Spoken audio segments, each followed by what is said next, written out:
Hallo Leute, hier ist wieder Ino-chan und willkommen zu meinem neuen Tutorial. Diesmal möchte ich euch zeigen, wie ich Magenhild baue. Das ist die Waffe von Nora Valkyrie aus der animierten Internetserie RWBY, auch Ruby ausgesprochen.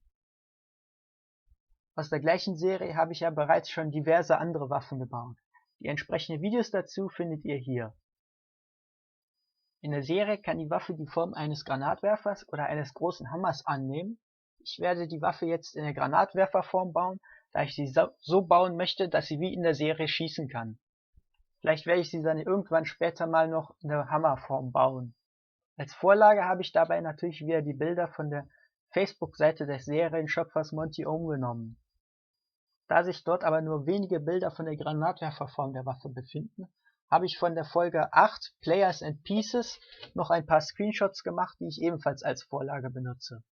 Kommen wir nun zur Konstruktion.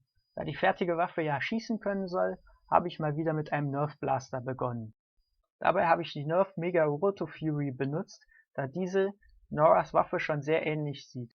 Als erstes habe ich die Sling Points von dem Blaster entfernt, da diese nur stören. Dazu habe ich diese erstmal abgesägt und die Stellen, wo die Sling Points waren, dann mit einer Metallfeile glatt gefeilt. Die Stellen, wo die Sling Points waren, sahen dann folgendermaßen aus: am Lauf, am Griff und am hinteren Ende der Waffe. Wie ihr sehen könnt, ist dabei am hinteren Ende der Waffe ein Loch entstanden, wodurch man die Einbauten des Blasters sehen kann. Das ist nicht weiter schlimm, ihr solltet nur darauf aufpassen, dass kein Kleber oder sonst irgendwelche Kleinteile durch das Loch ins Innere geraten, was die Mechanik des Blasters blockieren könnte. Später habe ich dann noch diesen kleinen Vorsprung am Griff der Waffe entfernt, indem ich ihn mit einer Metallfeile abgefeilt habe. Als nächstes habe ich dann damit begonnen, die Schulterstütze für die Waffe zu machen. Dazu habe ich erstmal deren Umriss auf eine 2 cm dicke Styrodurplatte aufgezeichnet und habe diesen dann mit einem Teppichmesser grob ausgeschnitten. Als nächstes habe ich dann das Styrodurteil mit Hilfe der Holzraspel und der Metallfeile in die richtige Form gebracht. Wie das genau aussieht, könnt ihr hier in meinen älteren Videos sehen. Natürlich habe ich dabei auch wieder das Wabenmuster von der Oberfläche des Styrodur abgefeilt. Bei diesem Schritt habe ich besonders darauf geachtet, dass die Schulterstütze perfekt an den Blaster passt. Als ich damit fertig war, habe ich die Schulterstütze allerdings noch nicht an der Waffe angeklebt, sondern habe erstmal mit etwas anderem weitergemacht. Da die Trommel des Blasters sehr viel kleiner als die Trommel der fertigen Waffe ist, habe ich erstmal damit begonnen, die Trommel zu verkleiden, um diese größer zu machen. Dazu habe ich erstmal aus Wellpappe diese beiden passenden Pappstücke ausgeschnitten und habe diese außen an die Trommel mit Heißkleber angeklebt. Wie man auf diesem Bild bereits sehen kann, habe ich als nächstes von einer Pappröhre mit 5 cm Durchmesser 3 14 cm lange Hälften abgeschnitten und habe diese dann außen an der Waffe angeklebt. Diese sollen dann später die Granaten in der Waffe repräsentieren. Als nächstes habe ich dann aus einer 1 cm dicken EVA-Platte ein 14 x 25 cm großes Stück ausgeschnitten, habe da dann in der Mitte mit der Holzraspel eine Kerbe reingemacht und habe das Stück mit Hilfe des Heißluftföhns in eine halbrunde Form gebracht. Dieses Stück habe ich dann mit Hilfe von Heißkleber an der Unterseite der Trommel angeklebt. Hier könnt ihr auch sehen, warum die Kerbe in der EVA-Platte wichtig war, denn auf der Unterseite der Trommel steht dieses Kunststoffstück über, das in die Kerbe hineinkommt.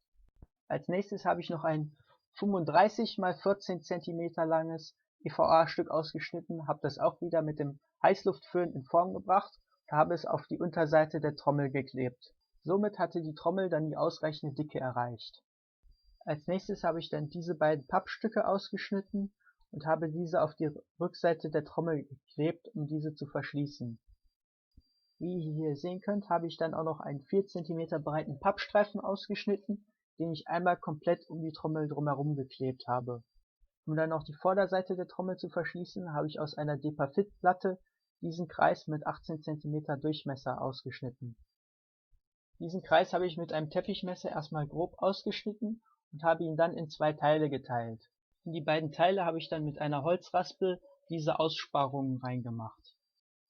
Diese Aussparungen sind passend so gemacht, dass man die beiden Teile an dem Nerf Blaster anbringen kann. So sieht die Vorderseite der Trommel ohne Abdeckung aus. Den kleineren Teil der Depafit-Platte habe ich dann so angeklebt, dass er den oberen Teil der Trommel abdeckt. Da ich aber möchte, dass man den Blaster noch mit Munition befüllen kann, wenn er fertig ist, konnte ich die untere Hälfte der Depafit-Platte nicht einfach so festkleben.